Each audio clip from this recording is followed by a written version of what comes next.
그 데려감과 버려둠을 당한다는 문제가 바깥에서 우리 교회 다니니까 우리는 휴거하고 저 사람들은 못 가고 문제가 아니라 교회에서 봐야 되는 문제예요. 그러면 우리가 소금 기둥이었었던 자고, 그리고 우리가 소금 기둥인데 사실 이게 피할 수 없는 우리의 운명이고, 지옥이었던 우리를 예수님이 대신 저주받아서 살려줬어요. 그래서 이제 소금 기둥이 우리는 믿음 기둥 된 거거든. 그러면 그 다음에 우리의 삶에 대해서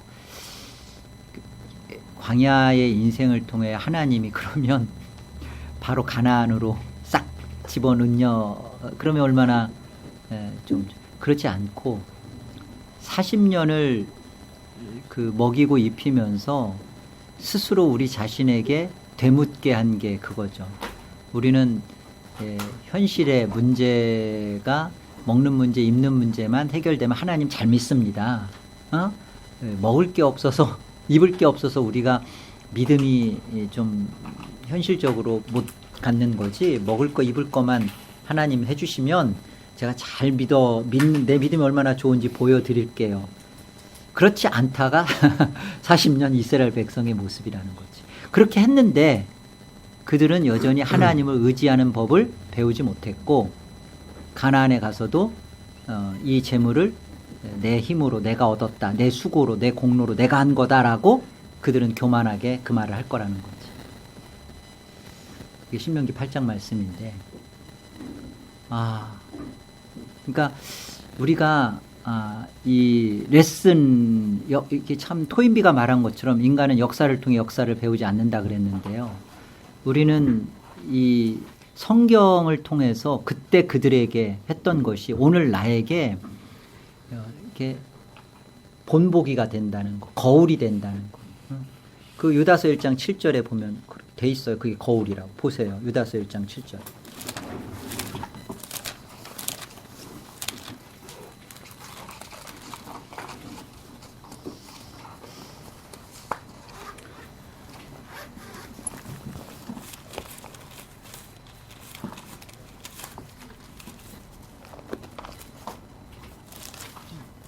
누가 읽어보세요.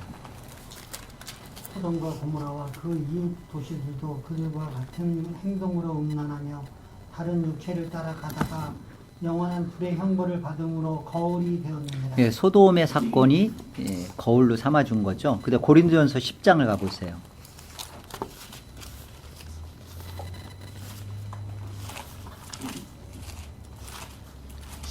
예, 고린도전서 10장. 우리 10절부터 12절 한번 또 누가 읽어보실래요? 그들 가운데 어떤 사람들이 원망하다가 멸망시키는 자에게 멸망하였나니 너희는 그들과 같이 원망하지 말라. 그들에게 일어난 이런 일은 본보기가 되고 또한 말세를 만난 우리를 깨우치기 위하여 기록되었느니라. 그런즉 선줄로 생각하는 자는 넘어질까 조심하라. 예, 말세를 만난 우리를 깨우치기 위하여. 지금 그들 가운데 원망, 이게 다 광야에서 이들이 음행하고 광야에서 그 하나님 시험하다가 그러잖아요. 9절에 그들 가운데 어떤 사람은 주를 시험하다가 뱀에게 멸망하였나니 우리는 그들과 같이. 다 이스라엘 백성들의 멸망했던 모습을 본보기로 해서 말세에 있는 우리에게 이걸 본으로 되게 하셨다. 그런 말씀이죠. 또 감사한 것은 13절에 보면 사람이 감당할 시험 밖에는 너희가 당한 것이 없나니 오직 하나님 부사 너희가 감당하지 못할 시험 당함을 허락하지 아니하시고 시험 당할 즈음에 또한 피할 길을 내사 너희로 능히 감당하게 하시. 이게 큰 위로고 힘이죠. 우리가 그 소금 기둥이었었고 소금 기둥인데 우리를 정말 하나님이 살려내셨고, 그리고 마지막 그날에도 우리가 소금 기둥으로 드러나지 않을 겁니다. 그러기 위해서 하나님이 그렇게 하기 위해서 우리의 이 원죄 안에 갖고 있는 이 자존성을 스스로가 하나님이기를 포기하지 않는 이 마음을 그렇게 우리로 하여금 절망시키고 무너뜨리는 거예요. 그래서 어떻게 하자는 거예요? 우리가 감당할 수 없는 시험을 통해서가 아니라 감당할 정도의 시험을 통해서 우리로 하여금 어떻게 하는 거예요? 하나님 앞에 손 들게 하는 거죠. 하나님 앞에 손 들고 그 하나님이 영원한 시간 속에서 우리를 어떠한 자로 거룩한 어떠한 자로 두셨는지를 정말 그 안에 소망을 두고 살아가는 인생으로 참 여러분 이게 아니 왜 이렇게 나에게 이런 어려운 현실이 있어야 돼? 나는 왜 이런 광야의 삶을 나는 왜 살아야 돼? 라고 묻기 전에 내가 얼마나 내 자신에 대하여 하나님이 나보다 나를 더 사랑하셔서 나의 어떤 문제를 고쳐가고 계시는지를 그게 복이라고요. 마침내 복을 주려 하심이라. 이게 복이지 세상에 있고 없고 잘 먹고 잘 살고 그게 복이 아니올시다. 이 세상이 영원한 거라면 그게 복이겠죠. 그러나 이 세상은 영원한 게 아니잖아요. 그래서 영원한 것을 하나님이 준비하시고 그 영원한 것에 필요한 것을 주시는 게 우리 하나님이시라고요. 그걸 주신다는데 우린 그게 싫다는 거지. 그거는 제가 알아서 준비할 테니까 지금 현재에 내가 하는 거 도와주기 싫으면 방해나 하지 마세요. 이러잖아. 어? 아주 저 못된 마음을 갖고 있는. 그러니까 하나님은 너는 그렇지만 나는 그 꼴 못 본다. 우리 장현성도가 답답해 하시는 하나님의 마음. 하나님 저 좀 내버려 두세요. 제가 교회 가드리고 그리고 뭐 필요하면 내가 헌금도 해드리고 뭐 내가 방송실에서 봉사도 해드리고 할게요. 그런데 하나님이 원하시는 사람으로 나를 만들려고는 하지 마세요. 목사님 좀 나 좀 가만히 둬요. 괴롭히지 좀 마. 뭘 자꾸 이렇게 뭘 공부하라고 하고 뭘 자꾸 하라고 하고 쉐어하라고 하고 그렇게 하지 마세요. 나는 그냥 있는 둥 없는 둥 그냥 그래, 하나님 그 꼴 못 보겠다는 거죠.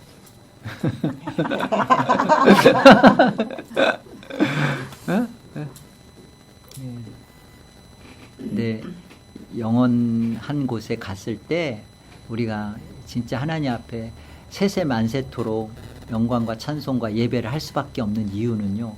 여기에 항복됐기 때문에 그래요. 하나님 나는 한 번도 하나님을 내 마음 깊은 곳에서 사랑할 생각이 없었고 또 사랑하지도 못했고 근데 어쩜 하나님은 나를 한 번도 그렇게 하나님이 나를 사랑하렸던 것에서 조금도 양보하지 않으시고 나를 끝까지 붙들고 결국은 저를 여기까지 갖다 놓으셨군요. 고맙습니다 하나님. 내가 하나님만을 정말 너무너무 할 수밖에 없네요. 하고 싶습니다. 말이 안 되잖아. 그죠? 네, 그게 멋진 하나님이고요. 그것이 있는 백성만이 세세 무궁토록 그 하나님을 예배하고 찬송하는 거예요. 이게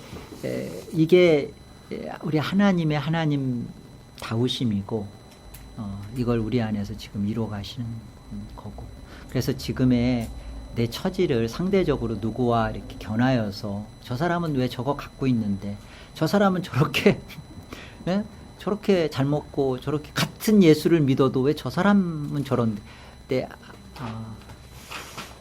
하나님의 시험은요 감당할 만큼 또 그에게 그 시험을 치르고 계시는 거고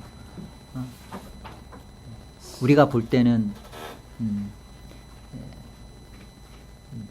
다 이렇게 다르죠. 우리가 볼 때는 다 나만 힘들고 나만 고통스럽고 나만 그냥 깊은 수렁통에서 허우적거리는 것 같은데 아니에요. 다 하나님이 자기 백성에 대해서 정확한 그 하나님의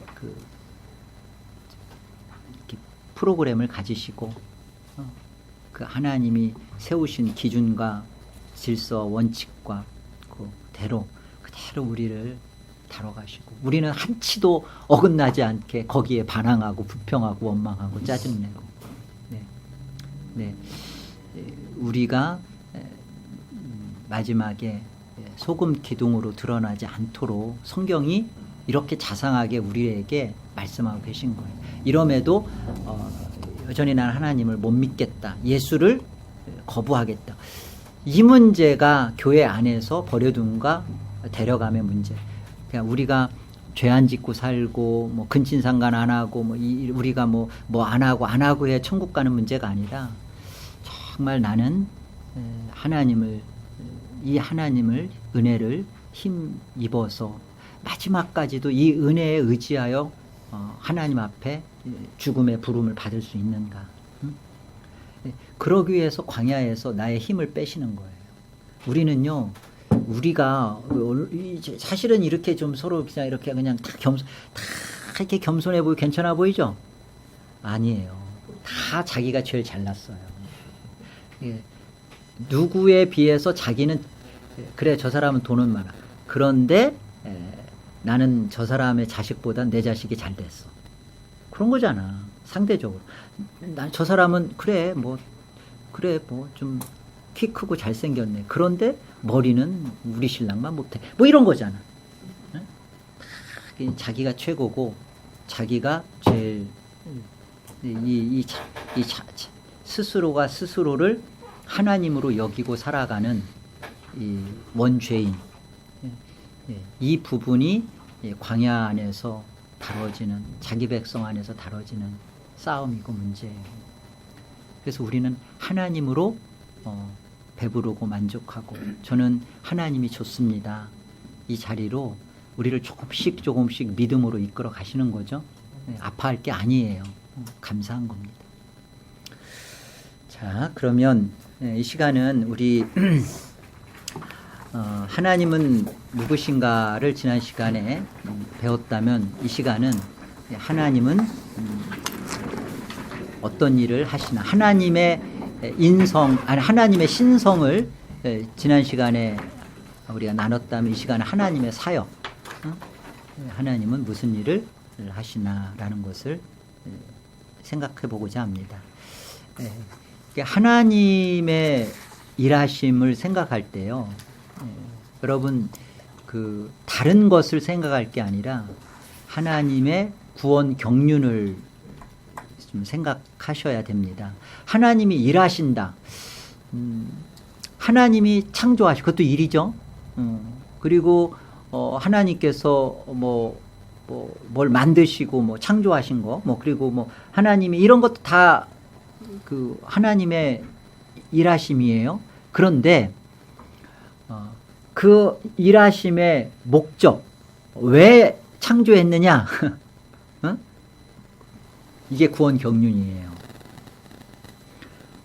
하나님의 그 일하심은 그냥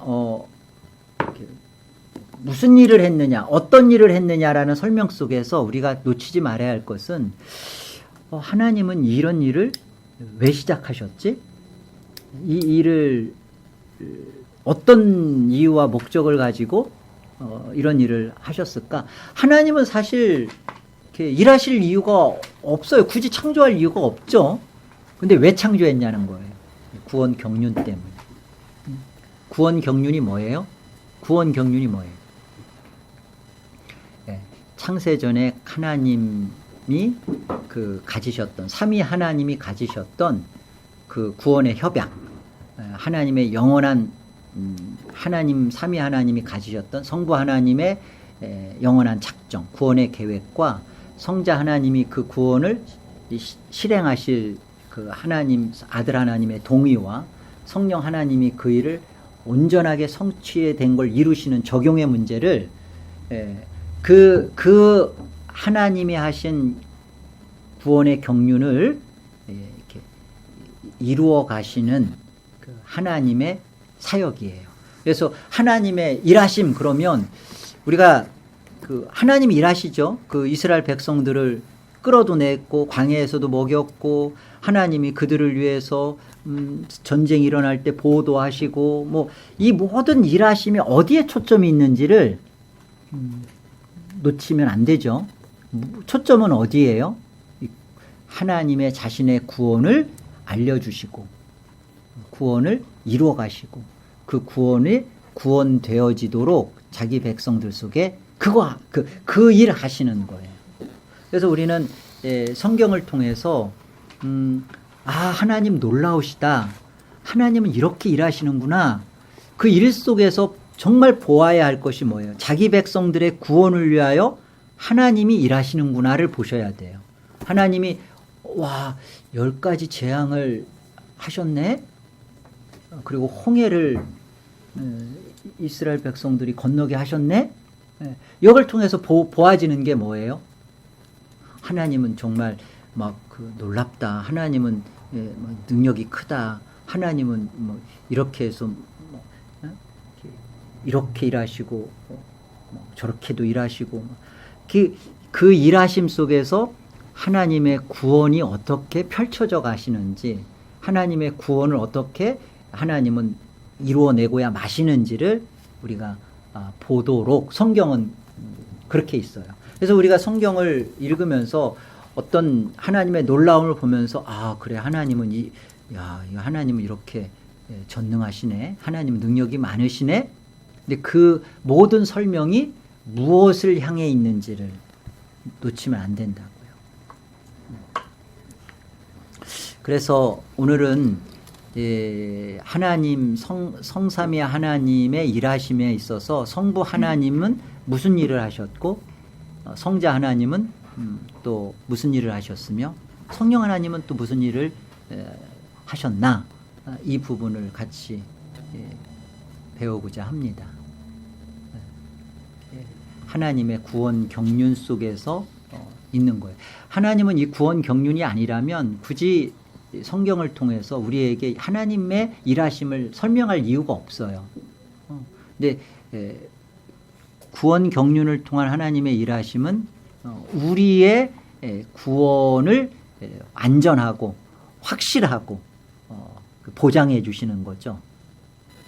그래서 우리가 이 삼위 하나님의 일하심을 분명히 우리 안에서 믿음으로 말씀 안에서 만나면 내 구원에 대하여 흔들리지 않게 돼요. 내가 내 구원을 책임지는 문제가 아니기 때문에 하나님의 일하심이 나의 구원을 위한 일하심이거든요. 그렇다면 하나님이 나의 구원을 위해서 이렇게 일하셨다면, 그죠? 내가 굳이 일하지 않았는데도 하나님의 이런 일하심 속에서 우리의 틀림없는 구원을 만나게 되고, 그리고 이 구원이 가져다 준 삶, 구원받은 자의 삶, 성도의 삶, 이 부분에 우리가 살아가며 이거를 이제는 이 부분을 채워가는 인생이 되는 거죠. 예수님을 믿게 됐다는 것이 죽어서 다만 이제 우리가 천국 가게 됐다라는 문제가 처음부터 아니에요.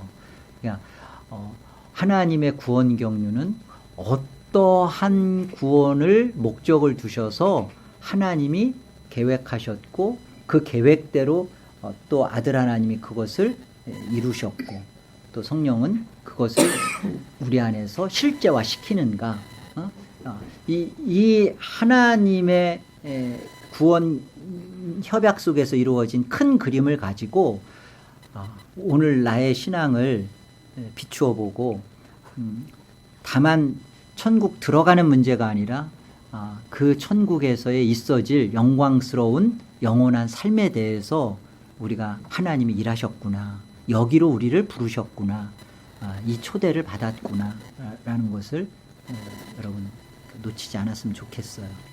자, 우리 1번 한번 우리 153부터 해볼까요? 예. 성부 하나님의 사역, 계획. 이거를 성부 하나님의 사역 말씀을 읽을까? 네, 읽으세요. 읽고 좀 보충해서 설명하시면 더 좋죠. 성부 하나님의 사역은 디모데후서 1장 9절 하나님이 우리를 구원하사 거룩하신 소명으로 부르심은 우리의 행위대로 하심이 아니요 오직 자기의 뜻과 영원 전부터 그리스도 예수 안에서 우리에게 주신 은혜대로 하심이라. 에베소서 1장 4절과 5절 곧 창세전에 그리스도 안에서 우리를 택하사 우리로 사랑 안에서 그 앞에 거룩하고 흠이 없게 하시려고 그 기쁘신 뜻대로 우리를 예정하사 예수 그리스도로 말미암아 자기 아들들이 되게 하셨으니. 그리고 사도행전 2장 23절 그가 하나님께서 정하신 뜻과 미리 아신 대로 내준 바 되었거늘 너희가 법 없는 자들의 손을 빌려 못 박아 죽였으나.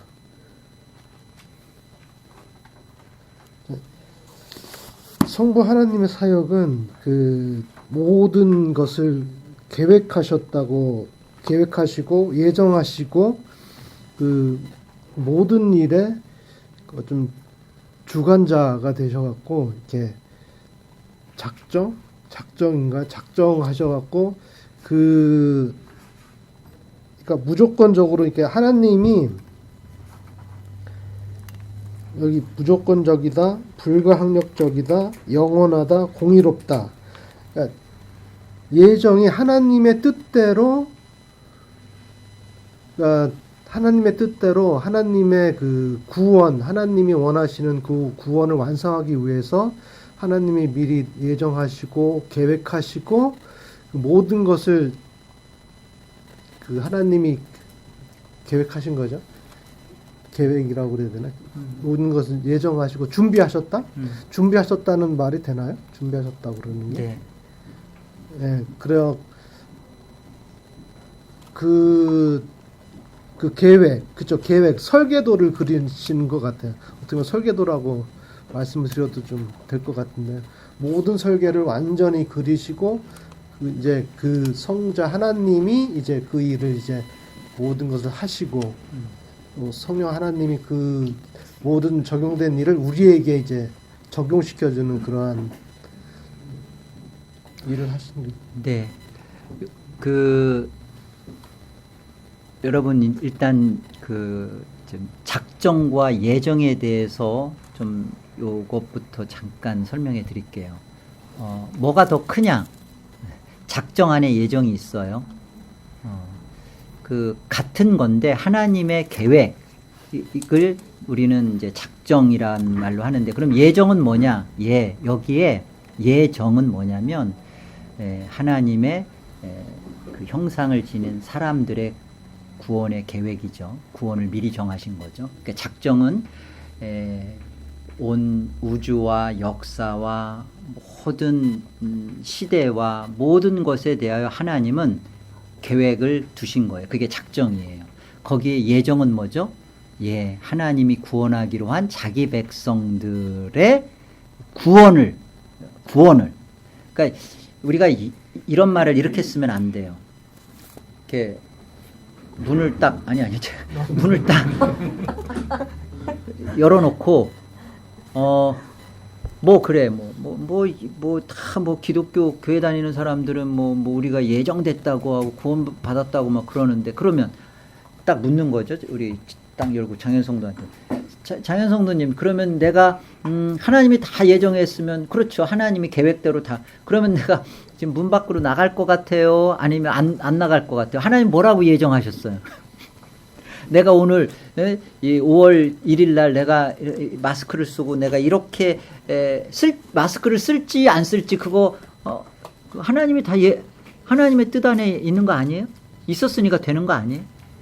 이때 쓰는 게 예정이다 아니다? 아니에요. 예정은 그런 것을 예정한 게 아니에요. 우리의 구원, 하나님의 자기 백성의 구원을 말씀하시는 거죠. 너 나가고 싶으면 나가고 들어오고 싶으면 들어와. 근데 나갔으면 그게 하나님의 작정 안에 있는 거고 들어왔으면 그게 하나님의 작정 안에 있는 거고. 그러니까 이걸 예정이라고 않고 우리의 구원. 내가 나가는 곳이 하나님의 구원과 연결되어 있으면 예정이지. 그런 부분으로 이해를 하셔야 돼요. 그래서 그 하나님의 작정은 뭘 작정하셨느냐? 하나님은 우주와 시대와 온 역사를 통하여서 하나님이 구원 경륜 속에서, 이게 이제 구원 경륜이죠. 지금 우리가 하나님의 일하시면 구원 경륜 안에서 살펴놓은 거 보니까 하나님이 창조하신 것도 하나님의 작정 때문에 있는 건데, 대체 무엇을 하나님은 작정하셨느냐, 그리고 그 작정 안에서 자기 백성의 구원은 무엇으로 된 거냐, 이 부분이에요. 디모데후서 1장 9절 다시 보세요. 여기 보시면 우리를 구원하사 하나님의 거룩한 부르심으로 우리를 이제 유효하게 불러내신 것은, 그 다음 보세요. 우리의 무엇대로? 행위대로 하심이 아니오 오직 하나님 자신의 뜻과, 그 다음이 중요하죠. 영원 전부터 그리스도 예수 안에서 우리에게 주시는, 하나님의 뜻이 있으며 그 뜻이 영원 전부터 그리스도 예수 안에서, 그러니까 그리스도 예수 안에서 우리 행위가 아니라 그리스도 예수 안에서 우리에게 주신 은혜다. 그렇다면 그리스도 예수 안에서가 그게 뭐냐? 그리스도 예수 안에 있는 게, 이게 이제 사도행전 2장에 나타나죠. 2장 23절 가보면 그가는 예수 그리스도세요. 예수 그리스도께서, 하나님께서 자신에게 정하신 뜻과, 정하신 뜻이 있는 거예요. 그게 뭔가 보세요. 미리 아신 대로 내준 바 되었건을 너희가 법 없는 자들의 손을 빌려 못 박아 죽였. 이게 뭘 말하는 거예요? 십자가의 죽으심을 말하는 거죠. 그러니까 하나님의 정하신 뜻, 예수 그리스도 안에서 은혜대로 주시는 이 예수 그리스도 안에서 있어지는 하나님의 영원하신 구원의 작정이 뭐였어요? 예수 그리스도 십자가였죠.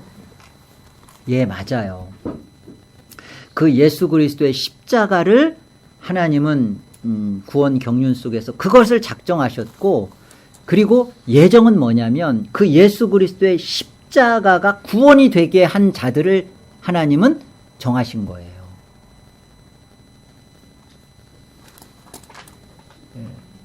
좀 이해가 됐어요?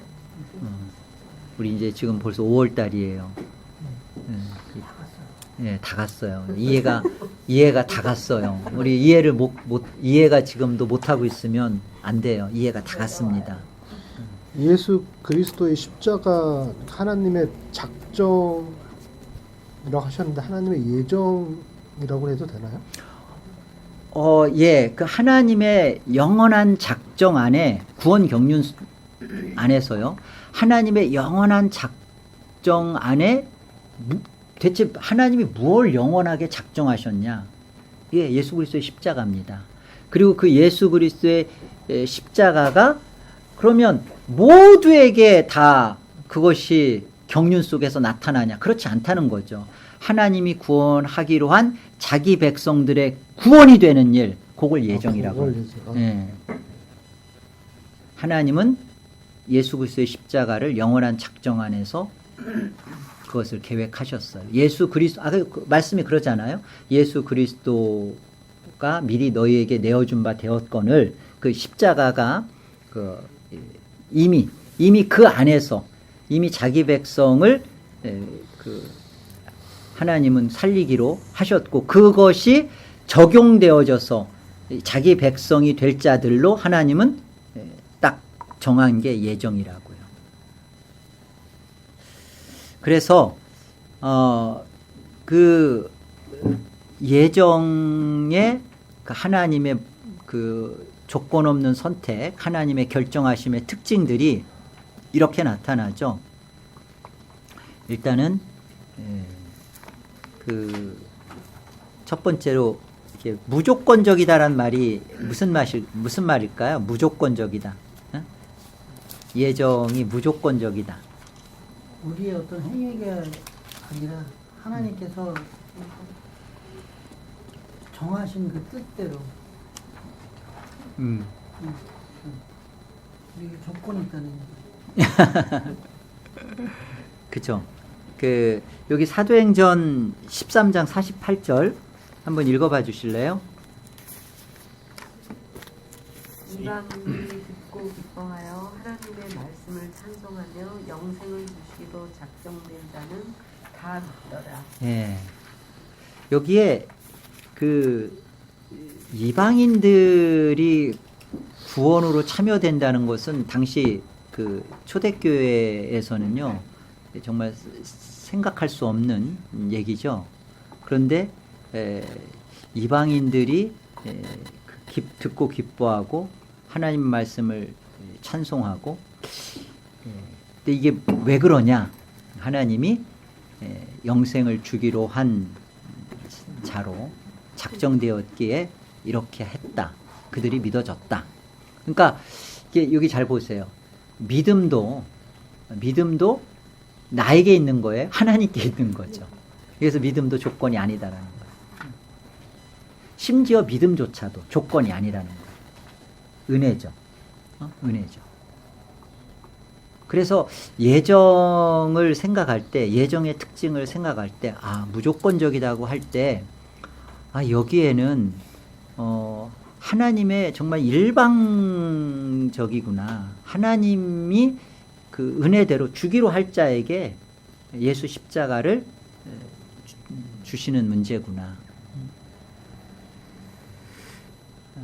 그래서 우리가 조건을 내세우는 순간 예정에 대한 잘못된 이해를 갖는 거예요.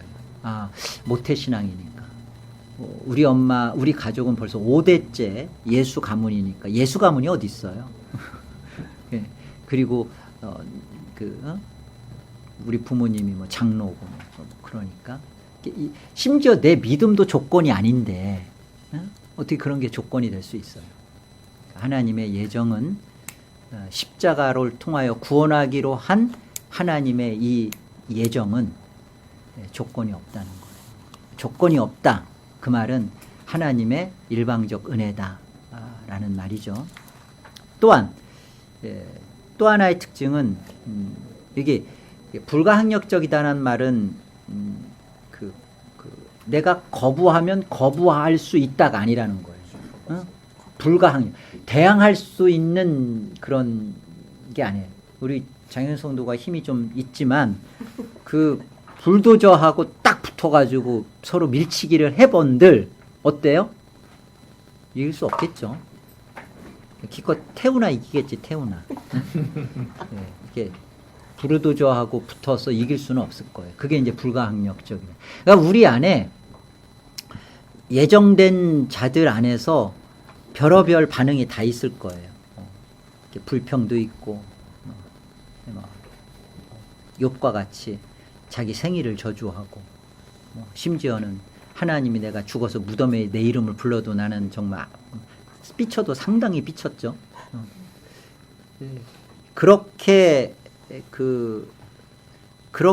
하는 것에 대하여 하나님이 구원하기로 한 자신의 결정을 바꿔낼 수 없다는 거예요.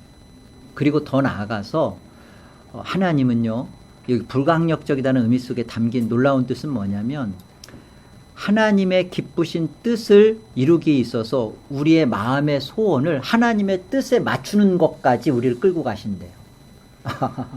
이게 놀라운 인격이고 하나님, 멋지신 하나님이죠.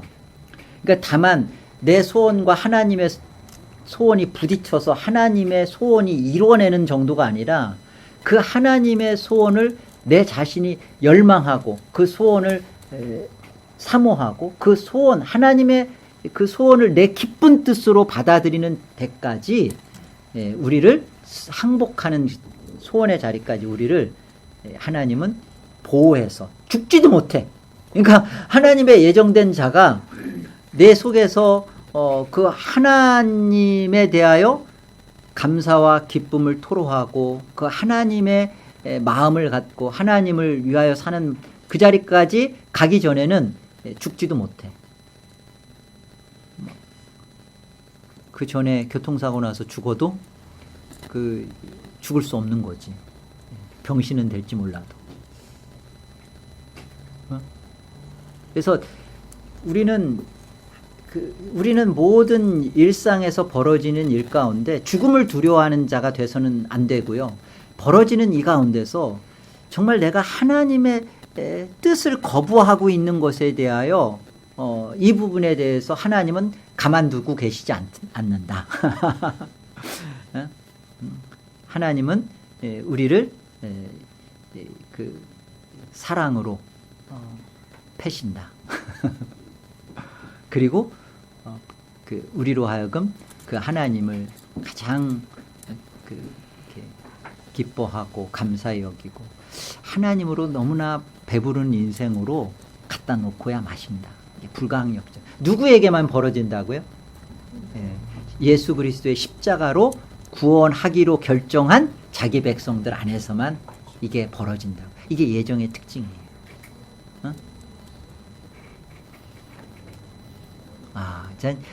참 든든하고 감사한 거예요. 그리고 하나님이 우리 자신에 대해서 어디까지 그 소망을 꺾지 아니하시고 가실 것인가. 나보다 나를 더 이렇게 다듬길 원하시고 더 소원을 두고 일하시는 모습이죠. 또 에베소 3장 9절에 가보시면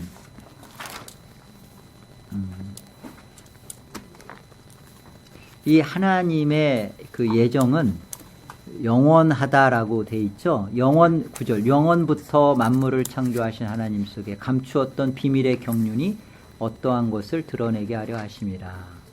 이는 이제 교회로 말미암아 하늘에 있는 통치자들과 권세들에게 하나님의 각종 지혜를 알게 하려 하심이니. 그 다음 보세요. 영원부터 우리 주 그리스도 예수 안에서 예정하신 뜻대로 하신 것이라. 감추어졌던 비밀의 이 경륜은 예수 그리스도의 십자가로 자기 백성들을 살려내겠다라는 것입니다. 그래서 예수 안에서 예정하신 뜻이래요. 이것이. 이게 영원한 거예요. 그래서 영원한 작정, 그리고 그 영원한 작정에 대한 자기 백성의 적용, 그게 예정이에요.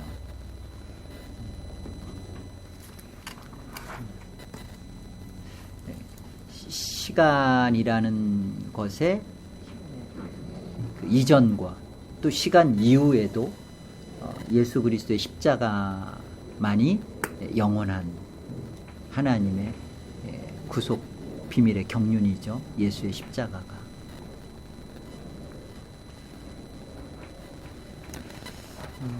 또 우리가 이제 예정을 생각할 때 이 부분을 하나 놓치지 말으셔야 돼요. 가장 많은 질문을 받는 게 뭐냐면 왜 하나님은 누구는 선택하고 누구는 왜 선택하지 않느냐. 다 하나님이 구원하시지 왜 굳이 왜 누구는 이렇게 예정하고 누구는 뭐 유기하고. 공의롭지 않다. 일단은. 그런데 그것에 대해서 반대적 그러나 분명한 질문을 해보세요. 뭐가 공의롭지 않은 것인지. 누구는 선택하고 누구는 안 선택한 문제를 먼저 이렇게 들어가는 전제 이전에 뭐냐면 누구를 선택하고 선택 안 하는 문제 전에 그냥 누구나 지옥이었어요. 누구나 하나님 없었던 자들이었어요. 누가 있었고 없었고가 아니라 100이면 100, 1000이면 1000, 만이면 만, 다. 하나님을 그 마음에 두기를 싫어했던 것을 우리가 그런 존재라는 것을 역사에 와서 아담부터 해서 단 어느 누구도 예수 그리스도 빼고는 어느 누구도 하나님을 마음에 두기를 싫어했다는 것을 다 증거해냈어요. 원죄인으로 태어나서 자범죄로 다 나는 하나님 두기를 싫어. 그런 존재예요. 그러니까 하나님 앞에 선택받고 사랑받을 수 있는 인간은 아무도 없어요. 그러니까 내가 선택받고 나는 누구는 왜 택하고 누구는 안 택했냐의 문제가 아니라 그냥 우리는 모두 다 하나님의 택함 이전에 그냥 모두 다 운명이 지옥이었고 모두 다 버려졌던 자들이에요.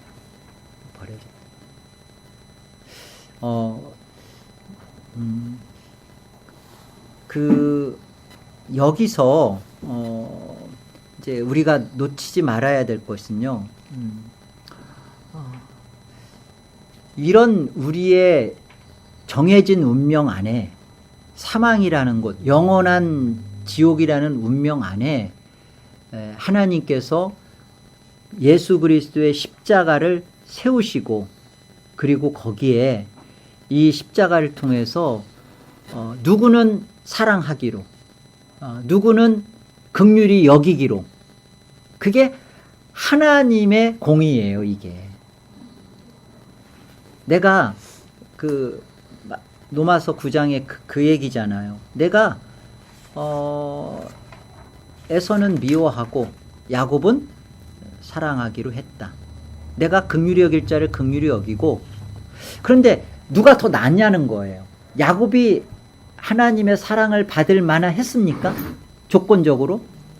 에서는 하나님 앞에 미움을 당할 만한 어떤 야곱보다 더 어떤 나쁜 점이 있었나요? 이 문제죠.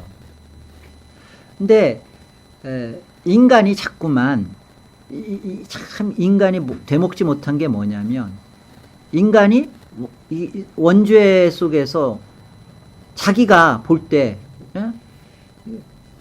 그거 하나님이 돼가지고 자기가 하나님인 거지. 하나님이시면 내가 하나님이면 난 저 사람도 선택하고 저 사람도 다 하고 다 했다는 거죠. 근데 그건 공의가 아니에요. 공의는 뭐죠? 공의는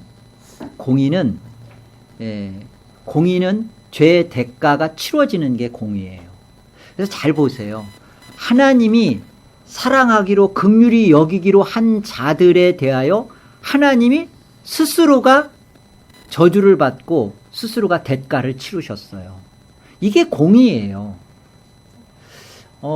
그냥 공짜로 그냥 홈리스에게 돈 주듯이 돈 준 문제가 아니라 하나님이 사람의 몸을 입고 와서 그 십자가의 영원한 그 죽음을 계획하셨던 하나님이 십자가의 죽음으로 처절하게 응징당하는 저주를 받는 그런 것을 치루시고 이루신 공의라고요.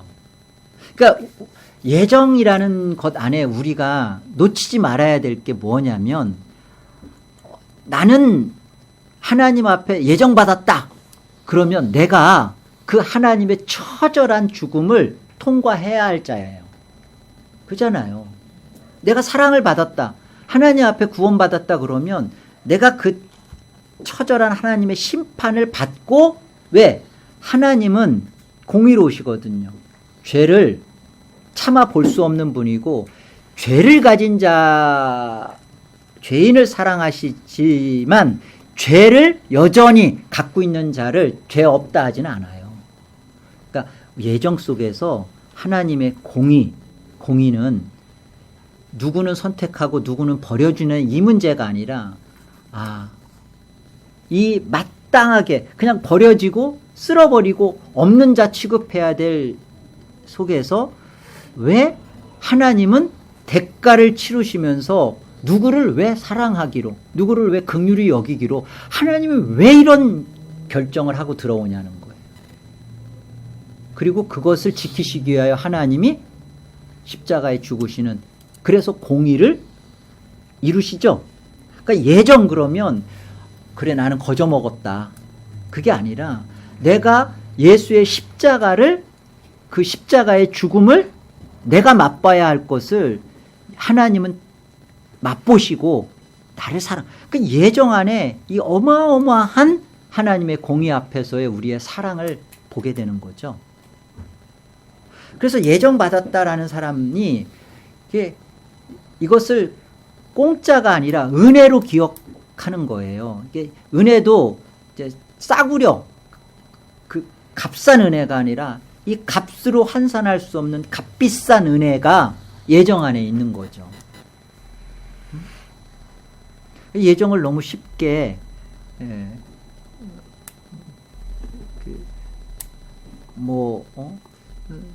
말할 수 없는 거죠. 그래서 예정은 누가 예정을 깨닫게 되냐면 창조 전에 하나님의 예정이 있다고 그러니까 창조 전에 가서 하나님이 누구누구를 예정하는지를 봐서 예정을 깨닫는 게 아니라 십자가를 만나서 거기서 내가 이 십자가의 이 은혜 아니면 이 십자가의 죽음을 내가 죽어야 할 존재라는 것을 알게 되고 이 십자가의 죽음을 통해서 정말 하나님 앞에서 내가 영원히 버려질 나란 자가 이렇게 영원한 생명을 얻게 됐구나. 나는 도저히 하나님을 사랑하지도 못할 자고 도저히 세상을 버리지도 못할 자고 도저히 나는 믿지도 못할 존재고 그런데 왜 나는 이게 믿어질지? 나는 왜 이 은혜에 엎드려졌을까? 나는 왜 이것이 도무지 감당 못할 사랑으로 왜 들어왔지?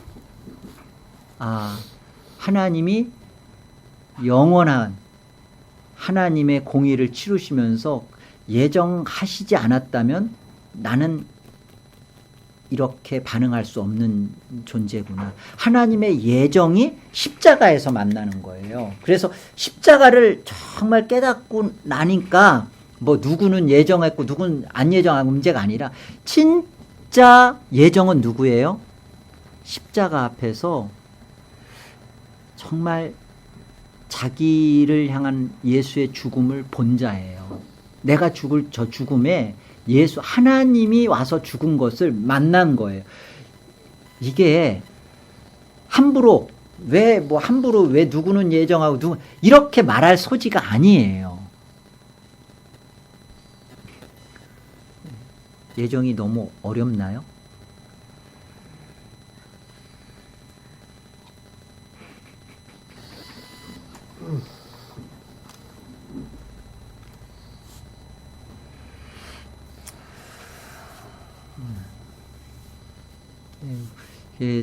우리가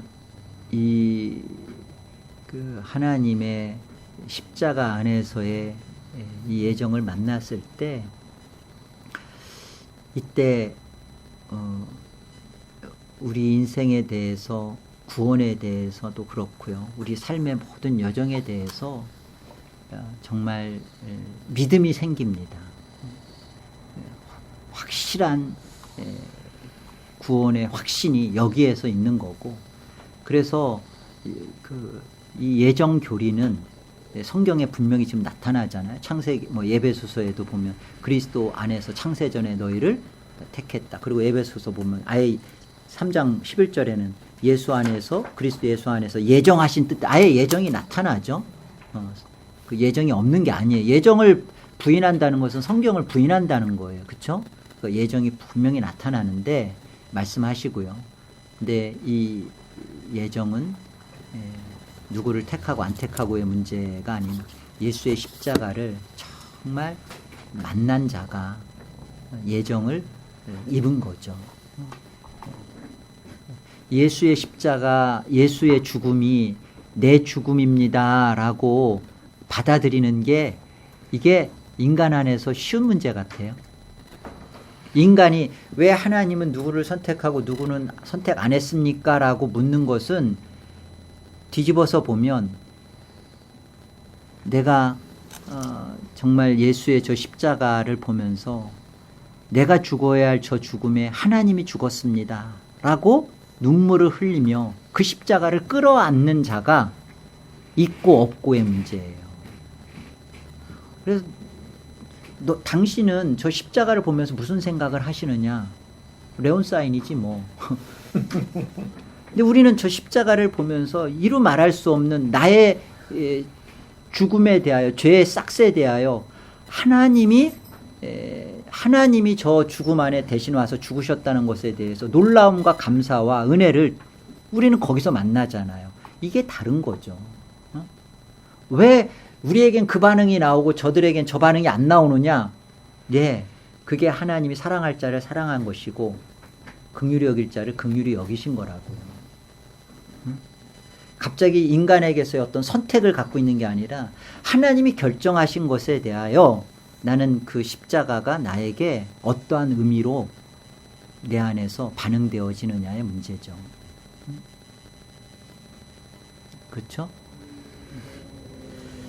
자, 그리고 성자 하나님이신 아들 하나님의 사역이 뭐죠? 우리 장현 성도님 한번 풀어보죠.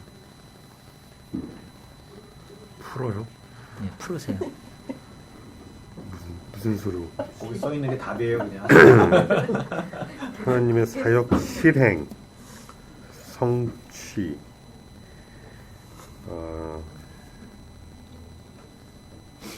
네. 그거를 왜 길게 얘기해야 돼요? 십자가라는 소리. 기억된다. 대속, 화목, 구속과에서 네, 뭐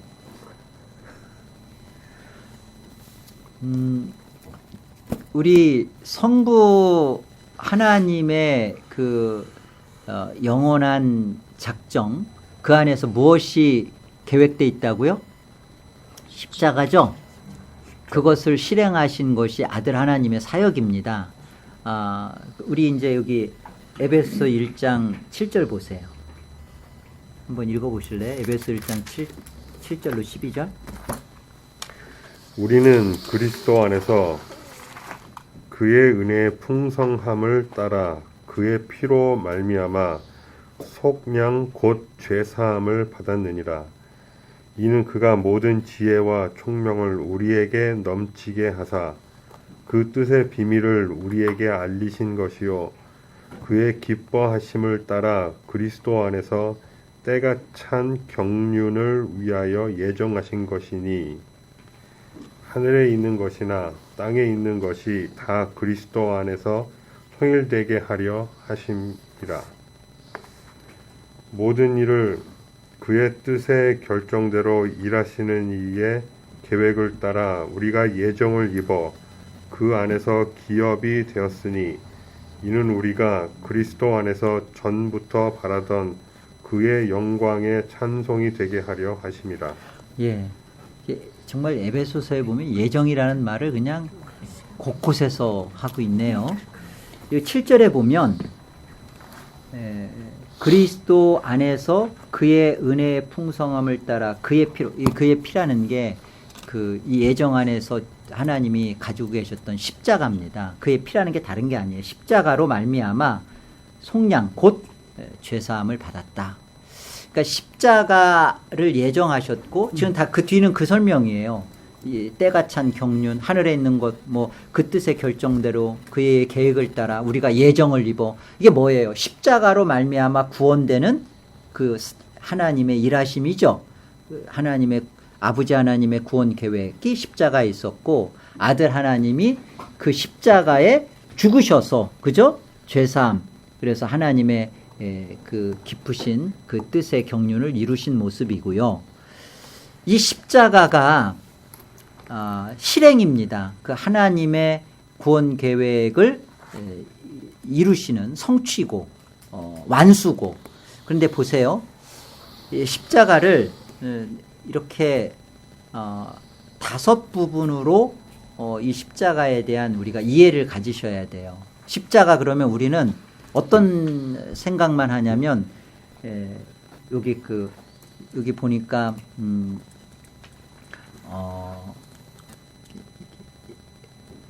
우리는 십자가 그러면 물론 이 십자가 안에서 구원이 다 포함되어 있죠. 근데 이 십자가의 구원이 이 5가지에 대한 이해 속에서 가지셔야 된다고. 이것이 하나님이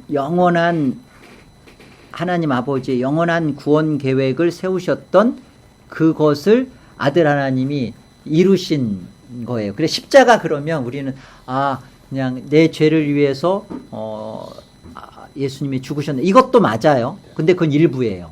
자, 이제 그 설명을 우리가 보자고요. 자, 1차적으로 대속. 대속이라는 건 뭐죠? 대속은 말 그대로 그렇죠. 이렇게 대속은 말 그대로 그 대신 속해줬다.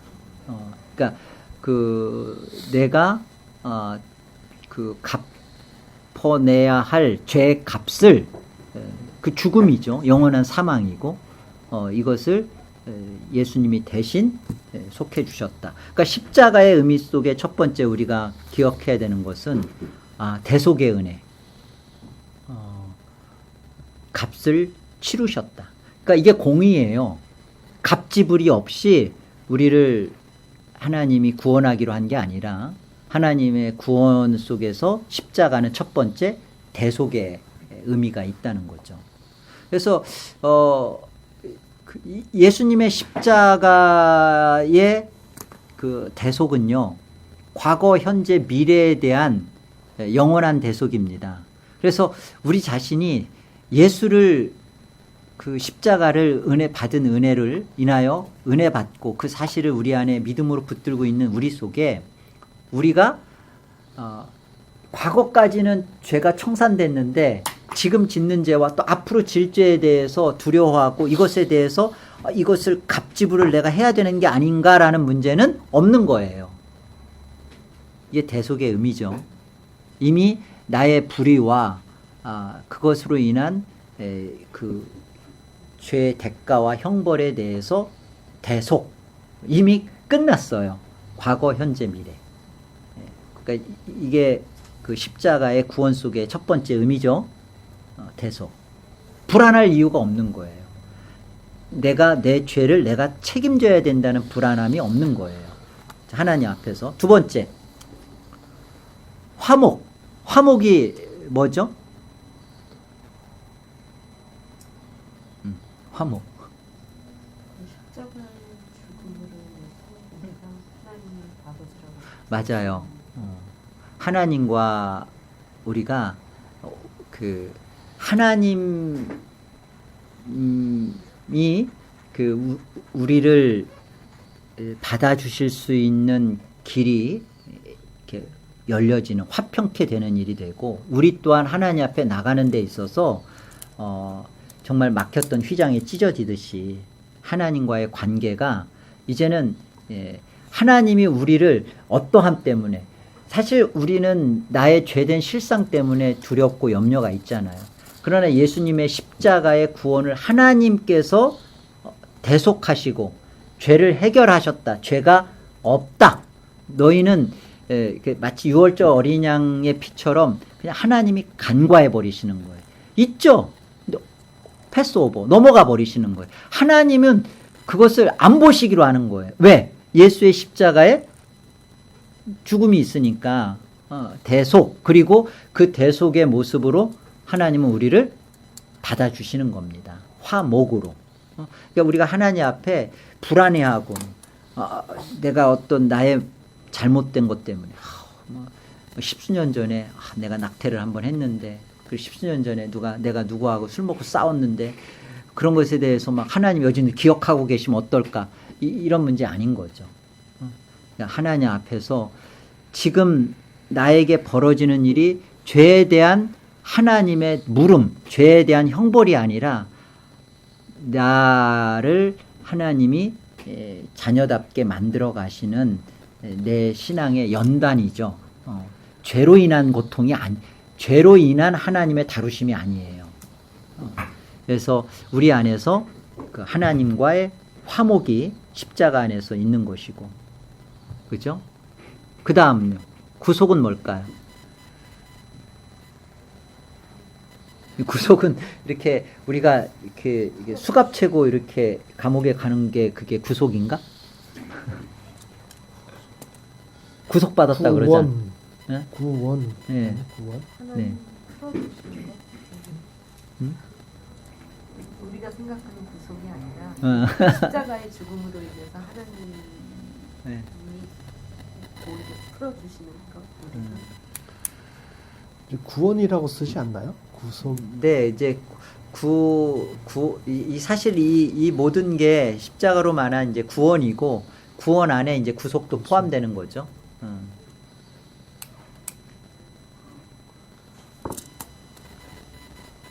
네.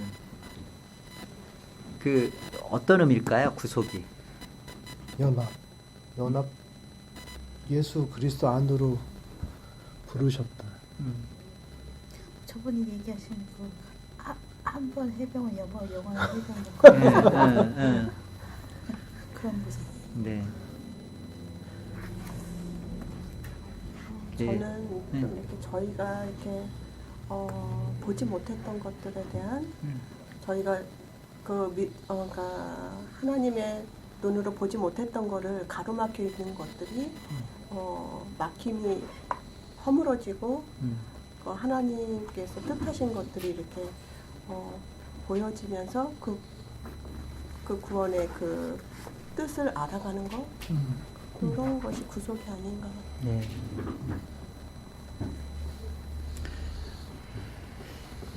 예, 이 5가지 모두 다 사실 구원 안에서 갖고 있는 모습들이에요. 다른 어떤 것들이 아니라. 그래서 구속이라는 말은 말 그대로 아까 이제 대속은 그 대신 예수님이 그 형벌을 치르시고 이렇게 했던 부분에 대해서 이제 더 이상 우리가 하나님 앞에서 죄에 대해서 물음을 받지 않는다라는 설명이고요. 이제 구속이라는 말 속에는 여기에는 이제 값지불이라는 게 커요. 값을 치르셨다. 그러니까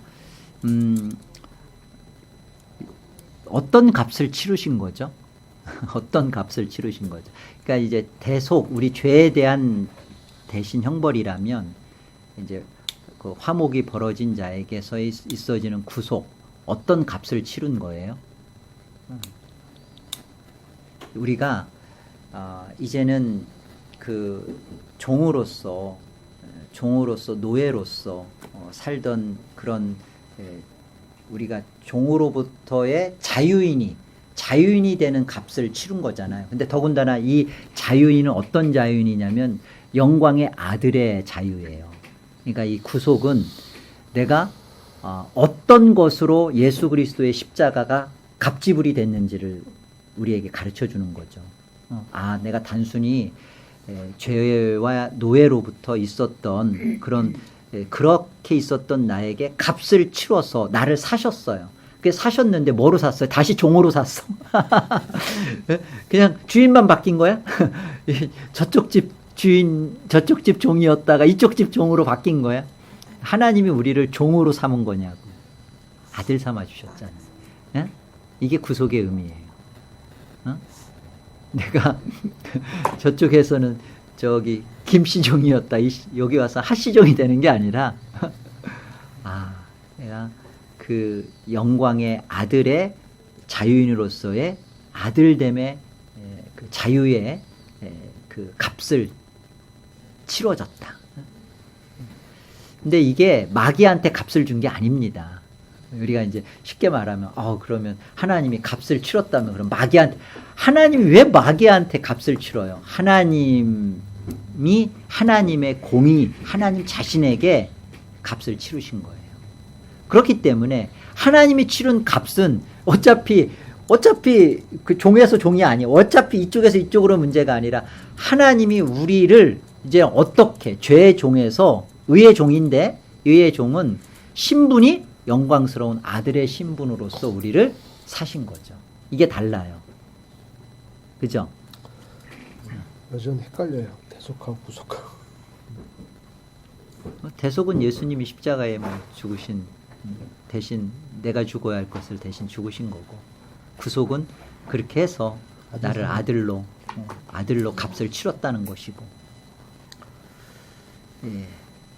화해, 화목하고도 좀 비슷하지만 이제 우리가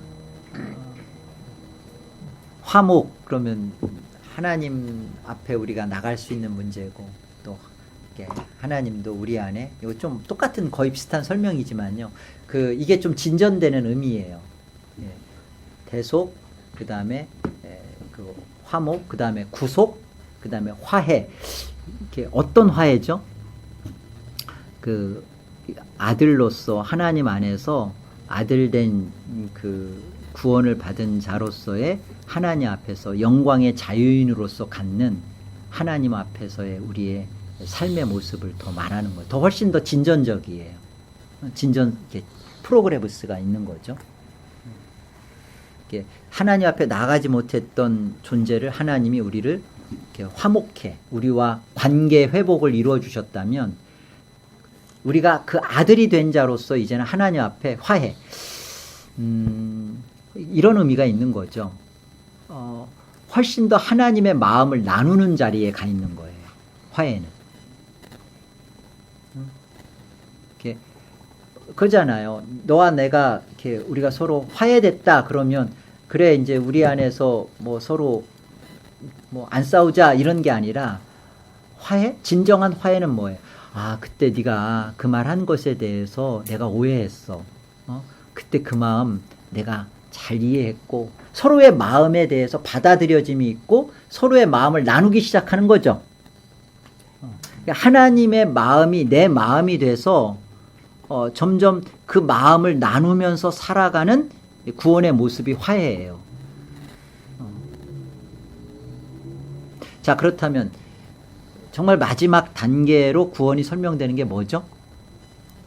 승리라고요. 승리. 십자가의 승리. 이게 오늘날 현대를 살아가는 교인들 안에서 가장 안 벌어지고 있는 문제가 사실 화해도 잘 안 벌어지고 있어요. 구속도 잘 안 벌어지고 있어요. 근데 구원은 받았다고요. 구원 그러면 다 그냥 나 죽으면 지옥 안 가고 천국 가. 그거로만 나 그리고 예수님이 나 대신 죽었어. 대속. 화목도 관계 회복이 벌어지는 게 뭔지도 모르고 구속돼서 자신이 어떤 신분으로 회복되었는지도 모르고 그리고 하나님의 마음을 나누는 화해도 없고 승리가 뭐예요? 승리가. 이게 실제로 예수 그리스도의 십자가를 가진 아버지의 마음과 화해된 자 속에서 벌어지는 실질적인 구원의 모습이에요. 아버지가 죄를 미워하는 그 미움에 나도 미움을 갖는 거고 아버지가 거룩을 향한 그 아버지의 소원이 내 소원이 되는 게 화해라면 실제로 그 죄와 또 그 거룩을 이루는 싸움을 실제로 싸워가는 승리, 그것이 내 것이 되어져서 맛보는 그 자리, 화해가 이루어진 자가 가서 맛보는 게 승리라고요. 하나님과 마음이 같아졌어. 그러면 그 하나님의 마음의 자리에 내가 가서 누려야지. 오늘날 현대 교인들이 제일 안 하고 있는 게 뭐죠? 구원받았대. 그러면서 그 하나님의 마음을 알려고도 안 하고 하나님의 마음을 가지려고도 안 할 뿐만 아니라 그 하나님의 마음을 가진 것에 대해서 그것을 누리려고도 안 해요. 왜 그럴까? 하나님의 마음을 가지고 살아가는 것이 여전히 그 하나님이 우리에게 주신 구원보다는 내가 원하는 구원에만 머물고 싶은 거지. 하나님이 우리에게 주시는 예수 그리스도를 통한 십자가 안에서 주신 이것이 5가지가 이게 구원이구나. 우리 단순히 그냥 이렇게 구원 그러면 이렇게 그죠? 예수님이 내 대신 죽었고 나는 이제 죄에 대해서 해결됐으니까 천국 간다. 네, 그게 아니라는 거지. 이 십자가 안에 이 5가지 의미를 우리가 잘 죄사함의 의미 속에서 구원 속에서 이걸 잘 가졌으면 좋겠어요. 이 부분에 대해서 특별히 왜 우리가 구원 속에서 죄와 싸워가며 아버지의 관계가 회복된 자로서 아버지의 소원을 내 소원 되게 하는 일에 있어서 우리가 실제로 신앙을 해야 되는가? 이게 율법주의가 아니에요. 이게 율법신앙이 아니라 이것은 하나님 앞에서 구원으로 우리에게 맛보아 알게 해주는 하나님이 이미 창세전에 예정했던 그 십자가 안에 담겨져 있는 비밀스러운 구원의 경륜이라고요. 아셨죠? 성도가 그냥 예수 믿고 천국만 가는 문제가 아니라 하나님과의 화해가 있고 승리가 있고, 그죠? 구속받은 자로서 이런 모습이 있는 거구나. 이게 구원이구나. 자, 그 다음에 이제 다녀오세요. 그 다음에 한 5분 쉴까요? 네, 5분 쉬었다 합시다. 예. 골고루 하나 더 먹고 있어요. 잘했어. 아니, 규현이는 뭐가 그렇게 좋아가지고 뭐가 달라붙어가지고 막 그냥 아 이거 뛰다가 근데 너무 이게 딱 이거를 뒤집더니 이렇게 딱 하는 거예요. 그래서 내가 탁 나왔어요? 그래갖고 거의 건졌잖아. 이거 다 그러니까 아까 건졌잖아. 넘어가가지고. 맛있다. 이거 먹으니까 기술이 있으신데? 그래서 내가 기술이 이거 톡 쳤어요? 아니야. 저기 이렇게 초콜릿 하나 드세요. 아니 이게 파스도 없고. 형아빠 하나만 드실래요? 피곤하시니까. 제일 먹어봐. 이게 이따가 다크가 돌리듯이 있어요? 가시지 신나서. 모르겠어 나도. 우리 한 통 뜯어가지고 다 먹었거든. 냄새가 만 냄새 기분이 너무 아 점심부터. 야 이거 있으니까 기분이 나 굉장히 이거 좋아. 나 이거 먹으면 안 되는데. 난 나는 하고 나트륨 이거 뭐지 디톡스 하는 거 맛있는 하려고 거. 요즘. 근데 주일날 깨는 거야. 주일날 밥 먹지. 아 그러면 그거 디톡스. 하시는 그러니까 거예요? 내가 그냥 이렇게 디톡스하는 음식만 먹는 거야. 나트륨 전혀 없이. 그냥 야채 같은 거 스팀해서 먹 드세요? 그런 거 그리고 뭐 어떤 샐러드? 방송에서 봤는데 샐러드만 먹으면 지겨워서 못 먹어. 근데 밥 먹는 거 같이 토마토, 감자, 대파, 맛있겠다. 양파, 마늘을 삶아. 응. 그래가지고 그거를 그러니까는 주식으로 먹고 나머지는 이제 뭐 닭고기로 삶았는데 그걸 먹으니까 밥을 먹은 것 같아. 뭐 배고프다든가 뭐가 먹고 있다는 그런 게 없어. 포만감이구나. 그러니까 나트륨을 안 먹는 거야. 그럼 밥 대신 그걸로 드시는 거예요? 아침 점심 저녁? 근데 내 맘대로. 그리고 팥하고 녹두하고 뭐지? 그거 뭐지? 버섯, 통버섯 그거 하고 다시마만 넣고 밥을 맛있겠다. 해. 맛있어. 빵에 넣는 안고 같은데 그 표고버섯이 팥하고 녹두 그 표고버섯이 달달달한 씹히면서 있잖아. 안고 먹는 거야. 그러니까 맛도 없는데 되게 해. 원래 녹두가 그 해독 그거 하잖아요. 그 일주일 하고 피부가 좀 좋아지셨구나. 맞아. 난 그거 생각하고 있어. 약간 맑아지는 것 같아. 응. 여기 투명해. 여기 손이 너무 저리는 거야. 아니요, 오늘 되게 투명하세요. 아니야, 근데 내가 아침에 보니까 아니에요? 너무 더럽다고 나한테 짜증냈어. 여보, 내 얼굴 너무 틱틱하지 않아? 방울 확 깨게 했어. 와서 그때 다시음을 봐. 근데 힘이라니. 난 이게 되게 이해가 안 돼. 저렸어. 아니, 집사님 피부가 되게 멋있어하세요. 촉촉하고. 저렸는데 한 3일 되니까 막 여기서 뭐가 튀는 것 같아. 아, 원래 저리셨어요? 이게 원래 저렸는데 그게 밥 먹으면서 감각이 생겨. 좀 덜 져. 우리 친구가 이걸 8개월을 했는데 14개월. 뭘 했다고요? 디톡스인데 너무 쉬워. 디톡스 음식 드신대요. 음식을 다 안 먹는 들려? 거야. 안 들려? 안 안 들려? 돼? 안 들려? 아파봐야지 해. 안 아프면 안 하겠어. 얘기가 그런데요. 상한 것도 소화가 잘 됐네요. 난 소화 잘 돼요. 나도 그래. 나도 그래. 나는 뭐 소화 안 되고 뭐 탈나고 별로 없어. 그런 거. 근데 안 해도 돼. 괜찮아. 아니, 건강하려고 하는 거야. 우리 몸에 나쁜 것들은 근데 걔가 당뇨도 보더라니 뭐 그랬는데 없어. 지금 1년도 넘었는데 요요도 없어. 잘 관리하시네요. 계속 관리하시고.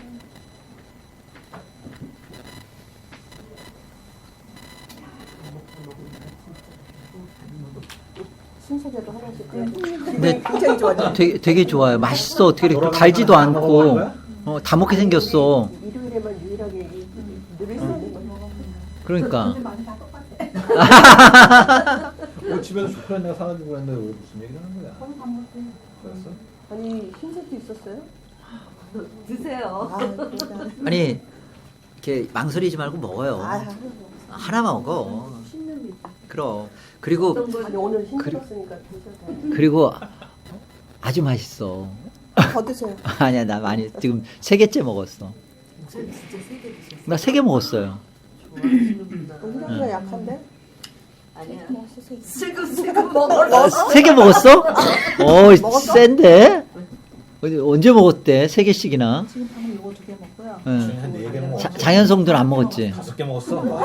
잘 먹는다. 하나 먹었어? 하나씩. 하나 더. 요거 이제 맛있다. 그래, 우리 지현성도가 하나씩 다 먹어보고 소개. 설명해줘. 하나 둘 먹은 거 좀 있을 것 같은데. 아직도? 그래. 별로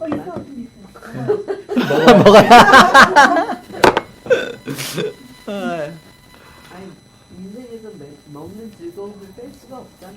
수고하셨기 때문에 언제나 수고하셨기 때문에.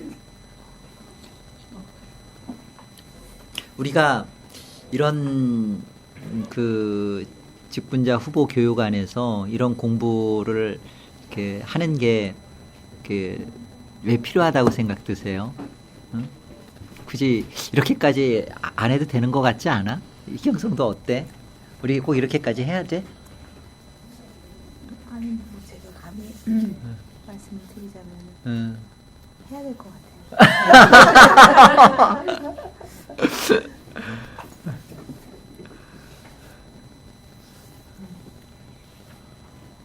저는 지금 이제 저는 되게 자격 미달이라고 생각을 하고 있거든요, 늘. 근데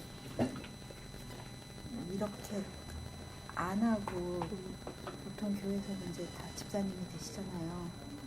근데 이게 지금 이 공부 과정, 이 내용이 이렇게 어마어마한데 이걸 지금 모르고 다 그 집사 타이틀을 달고 계시는 분들이 대부분이니까 이게 굉장히 중요한 것 같아요.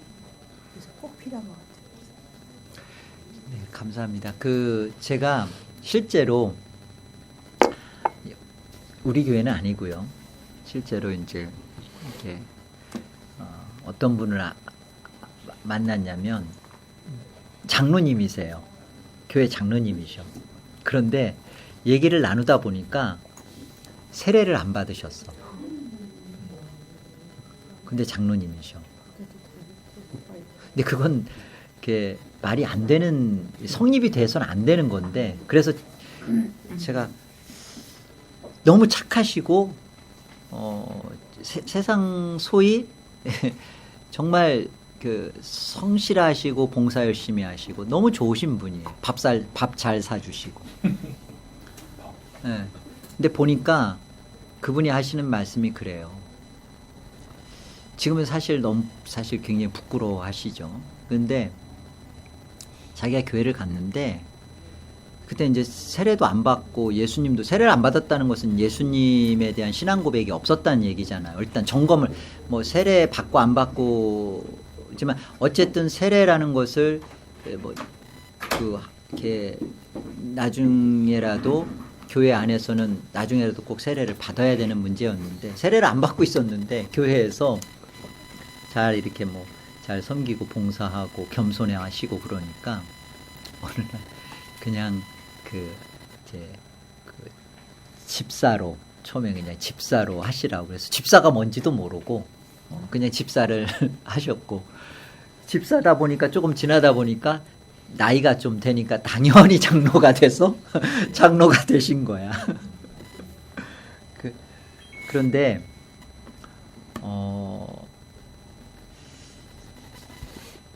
여러분 이게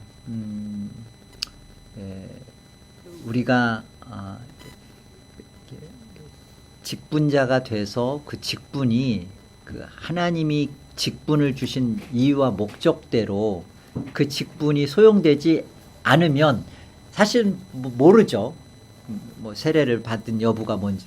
그러나 그 직분을 감당하는 여부에 있어서는 내가 믿는 바가 무엇이고 또 무엇을 분명히 해야 되는지를 모르고 사람을 도울 수는 없는 거잖아요.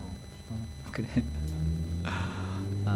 그래서 착한 사람, 교회에서 열심히 봉사하는 사람, 헌금 많이 하는 사람 해서 그걸 장로로 이렇게 하는 게 아니라 정말 그 하나님의 이 사역, 하나님의 일하심을 알고 이 하나님을 잘 가르쳐주고 드러낼 수 있는 분이어야 하는 거죠. 그러니까 여러분들이 굳이 뭐 내가 이렇게까지 무슨 신학 공부하듯이 이렇게까지 배워야 되나, 또 내가 여성인데 더군다나 이런 것까지 꼭 해야 되나? 꼭 하셔야 돼요.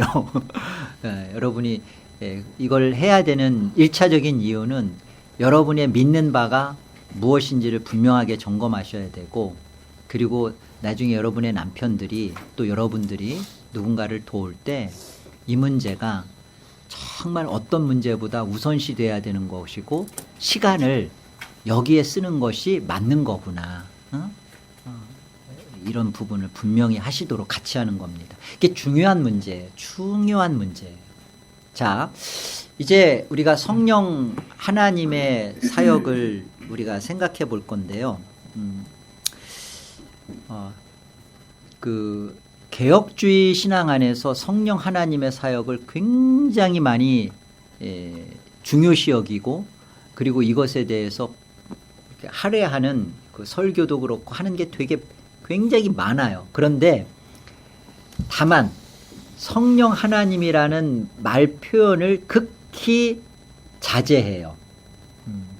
성령 하나님이라는 표현을 극히 자제하는 이유는 오순절 계통의 성령파들이나 성령에 대한 잘못된 이해와 설명 때문에 우리가 그런 부분에 대해서 성령 하나님에 대한 사역을 굉장히 존중히 여기고 많이 의지하면서도 극히 자제하는 겁니다.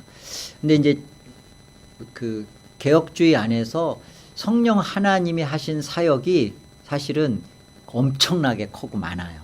그리고 우리가 지금부터 성령 하나님의 이 사역이 아니고서는 우리의 믿음이 일어나지도 않고 믿음이 지탱되지도 않고 믿음이 자라지도 않아요. 그래서 이게 굉장히 성령 하나님이 하시는 사역이 저 오순절 계통에서 말하는 성령 하나님의 사역과 다르기 때문에 성령 하나님을 얘기하면 그쪽 갑자기 막 파워, 에너지 쪽으로 가버리니까 그게 아닙니다. 성령 하나님의 사역이 너무나 중요하고 이 부분에 대해서 바르게 아셔야 돼요. 일단 성령 하나님의 사역은 성부와 성자 하나님의 사역과 연결이 돼야죠. 그렇잖아요. 성부 하나님의 사역이 다르고 성자의 사역이 다르고 성령의 사역이 다르면 안 돼요. 그 웨스트민스 신앙고백에 보면 하나님이 구원하시기로 한 자기 백성의 수는, 천사와 자기 백성의 수는 이미 정해져 있다. 그리고 역사 안에서 이 수가 더해지거나 빼질 수 없다. 그러니까 이미 하나님의 구원의 백성의 수는 정해져 있죠. 예. 그리고 어떤 설명을 더하냐면 하나님이 구원하기로 한 자기 백성의 구원을 위하여 예수 그리스도는 죽으신 거다. 그리고 이 예수 그리스도의 죽음이 실효화되고, 그리고 이것이 실제화되고 효력화되고 충분화되기 위하여 성령 하나님이 일하셨다. 자, 이게 무슨 말이냐면 생각해 보세요. 장윤 성도님 질문할 거야. 성부 하나님이 구원하기로 한 결정한 수가, 이건 이제 가상치입니다. 전혀 맞는 거 아니에요. 10,000명이다.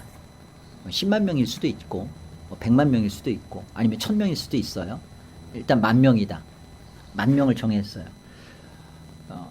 예수님이 이 땅에 와서 십자가에 죽으셔서 그 십자가에 피 흘려서 죽으심의 숫자는 이렇게 10,000명의 죽음이 아니라 5,000명을 위해서 예수님이 십자가에 피 흘려 죽으셨다. 와서 보니까 성령 하나님께서 이제 일하시려고 와서 보니까 5,000명은 너무 숫자가 좀 적은데, 그래서 성령 하나님이 조금 일하셔서 한 8,000명이 돼서 했다. 여러분 이게 가능한 걸까요? 여러분 정확하게 기억하셔야 돼요. 수가 얼마인지는 우린 몰라요.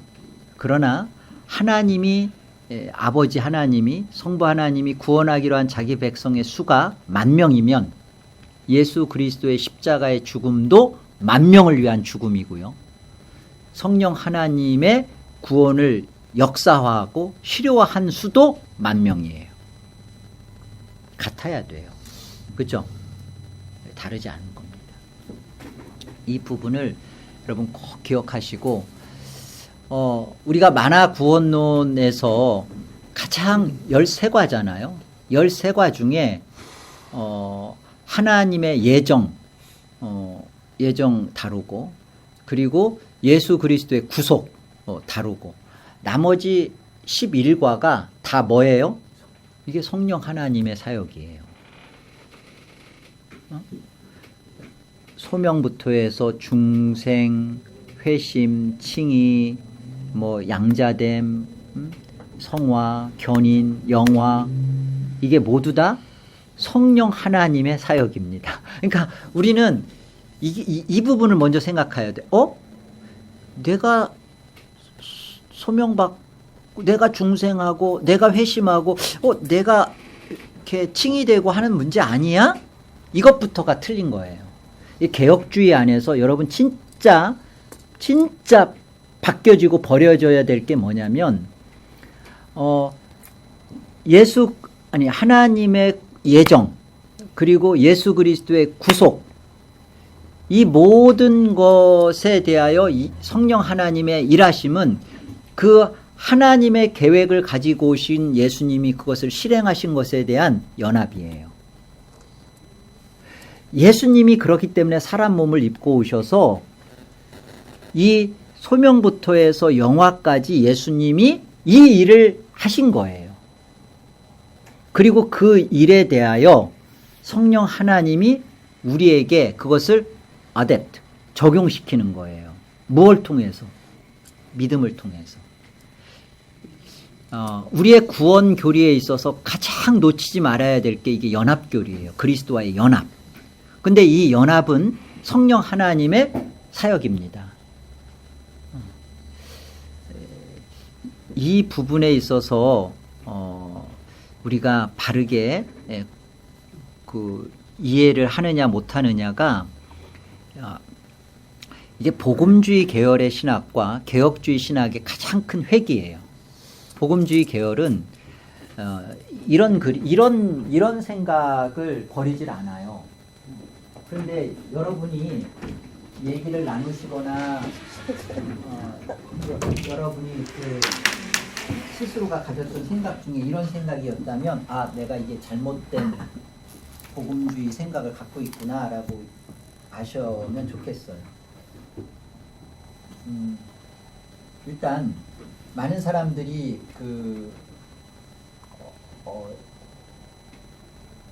소명부터 해서 그 구원에 대한 이해를 어떤 식으로 가져가냐면요, 이렇게 가지고 가요. 그래서 우리가 소명, 중생, 회심, 칭의, 양자되고, 그 다음에 여기 그 성화되고, 마침내는 영화되는, 이렇게. 이게 어떤 식이죠? 계단식이죠? 그래서 소명하고 중생했다가 이게 신앙이 자라지 않고 이렇게 하다가 어느 날 또 이제 갑자기 은혜 받고 칭의가 되고 이렇게 또 연합되고 성화되고 영화가 되는 이 마지막 단계가 구원의 완성이 되는 것처럼 누가 출발해요? 네. 사람이 자기가 출발하죠. 이게 개혁주의 안에서는 이런 설명 안 합니다. 그리고 이러지 않아요. 창세기 1장 1절만큼 신약에서 가장 중요하게 여기는, 우리의 구원 속에서 중요하게 여기는 본문이 고린도전서 1장 30절. 여러분들은 별로 중요하게 생각하지 않을지 몰라도 개혁주의에서는 굉장히 중요한 본문 구절이에요. 중요하다고 해도 안 찾아보죠. 한번 찾아보세요. 고린도전서 1장 30절. 그래요? 한번 읽어보세요.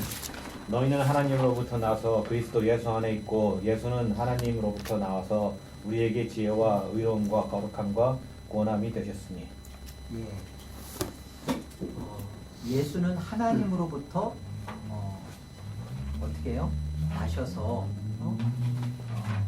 하나님으로부터 나셔서 우리의 지혜, 지혜라는 말이 뒤에 이제 사실 구원이라는 뜻입니다. 그래서 우리의 구원이 되는데 구원 곧 의로움, 거룩함, 구속함이 되셨다 그러죠. 누가? 예수 그리스도가. 예수 그리스도. 여러분 우리가 구원을 이해할 때 그림 자체를 이렇게 가지고 가시는 것은 일단 버리세요. 이거는 복음주의 계열이고 이건 성경적인 얘기가 아니에요. 이거는 저 불교에서 하는 그 수행처럼 인간의 과정, 이렇게 인간의 단계별로 해서 어떤 올라가자라는 이거는 수행 종교예요. 이건 아닙니다. 기독교는 이렇게 찾아가는 신전 신앙이 아니라 하나님이 우리를 찾아오신 성전 신앙이잖아요. 하나 말씀이 육신되어 오시고 우리 안에 거하시는 성전 신앙이죠. 기독교 신앙은 찾아가는 신앙이 아니라 하나님이 우리 안에 오셔서 이루신 것을 우리 안에 갖게 해주시는 거예요. 여러분 이제 이런 구원의 그림은 빨리 버리시고 개혁주의 안에서 연합, 그리스도와의 연합을 설명할 때 어떤 그림을 갖냐면 자 보세요. 여기에는 과거가 있고 현재가 있고 미래가 마치 이게 구원의 서정이 이렇게 사실 이게 시간적 순서 아니고 이거 논리적 순서여야 되는데 시간으로 설명이 되잖아요. 과정이가 있다 보니까. 근데 그게 그런 게 아니라 여기 보세요. 이미 알파와 오메고 현재고 과거고 뭐 미래이신 하나님 안에서는 다 똑같아요. 시간이 어디 안에 똑같아요. 뭐 다른 게 없어요. 이렇게 그죠? 어디서 보면 미래고 어디서 보면 과거인가요? 그러니까 이 미래가 과거고 과거가 미래고 현재고 똑같죠? 똑같습니다. 이 똑같은 이 안에 보셔야 할 게 뭐냐면 여기 안에 하나님이 구원 계획을 두시고 이 안에서 우리가 지금 이루어야 할 모든 것들에 대하여 미리 하나님이 예수 그리스도로 더군다나 예수 그리스도의 십자가로 말미암아 이미 우리를 구원하기로 한 이 모든 것 속에서 이 모든 과정들을 이 안에 다 두신 거예요. 어떻게? 보세요. 우리가 개혁주의에서 첫 번째 말하는 게 예지죠. 예지는 믿을 걸 알았다는 게 아니라 하나님이 사랑할 자를 알았다는 거예요. 믿을 자를 알았다 그러면 그 구원의 주체자가 누가 되는 거예요? 믿는 사람이 되는 거잖아요. 믿는 사람이 예지가 아니라 하나님은 믿을 자를 아셨다가 아니라 사랑할 자, 긍휼히 여길 자를 긍휼히 여기고 사랑할 자를 요걸 하나님이 예지라 그러는 거예요. 이거 알미니안이나 웨슬리안에서는 이걸 믿을 자라고 하니까 자유의지가 강조되는 거예요. 예지는 믿을 자가 아니라 하나님이 이 근거는 로마서 9장 말씀입니다. 하나님이 사랑할 자를 긍휼히 여길 자를 내가 사랑할 자를 사랑하고 미워할 자를 미워하고 긍휼히 여길 자를 긍휼히 여긴다라는 예지죠. 예정이 있고 예정은 우리가 지금 배우고 있잖아요. 예정이 있고 중생이 있고 회심이 있고 회심은 회개와 믿음을 말하죠. 그리고 우리가 칭의? 칭의 있죠? 뭐 칭의 여기 있나? 칭의 있고 성화 있고 뭐 영화 있고 뭐 양자됨 있고 뭐 영화 있고 이 모든 것에 대해서 예수 그리스도가 이 모든 것의 과정을 밟으신 거예요. 그래서 사람들이 묻죠. 아니 예수님이 뭘 회심하냐? 예수님이 뭘 회개하시냐? 예수님 그래서 많은 신학자들은 예수님의 회개는 십자가에 죽으시고 그가 뭐 이런 것들에 대해서 논리를 얘기할 필요가 전혀 없어요. 중요한 것은 예수님이 우리 인생이 되셨을 때부터가 죄가 있어서 아니라 죄 있는 모양으로 들어오셨기 때문에 예수님이 굳이 막 이런 것에 그럼 예수님이 회개 언제 했냐가 아니라 예수님이 우리의 인생 속에 오신 것은 죄 있는 사람의 모양으로 오셔서 죄에 있는 사람의 죄를 치르시는 거죠. 죄 없는 자로서. 그러니까 이 모든 과정 속에 예수 그리스도가 들어오신 거예요. 그래서 예수 그리스도가 이 모든 것에 치루심이 되시고 과정이 되시고 문제는 이 모든 것을 살아내야 하는 출발선이 이렇게 돼 있죠. 우리는 사실 이 바깥에 있잖아요. 이 모든 것들을 이렇게 과정들을 다 거쳐내야 되는 문제가 아니라 성경에서 얘기하는 연합은 예수 그리스도가 이 모든 것을 가졌으니까 가지고 있는 예수 그리스도 안으로 내가 들어가고 예수 그리스도 안으로 들어오나 예수 그리스도가 내 안에 오시거나 그럼 되잖아요. 이 일을 하시는 이가 성령 하나님이시라. 예수 그리스도가 이루신 모든 것을 내 것이 되게 하는 성령의 띠, 성령께서 하시는 통로, 이게 뭐죠?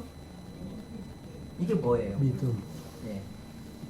그 은혜로 인하여 믿음으로 말미암아 에베소 2장 9절이죠. 믿음이죠, 믿음. 이 믿음은 예수 그리스도가 이루신 모든 것을 나의 것이 되게 하는 조건이 아니라 원인이 아니라 예수 그리스도가 원인이에요. 예수 그리스도가 이유고 근거고 원인이에요. 다만 이것에 대하여 내가 예수 그리스도가 한 모든 것을 의지합니다. 예수 그리스도가 한 것에 대하여 내가 거지의 손처럼 그것을 받아들입니다. 호소합니다. 칼빈이 말한 것처럼 거지의 손이라고 그러죠. 믿음을 거지의 손. 하나님이 베푸시는 은혜를 받는 손. 예수 그리스도가 이 모든 것을 하신 것에 대한 나의 반응이에요.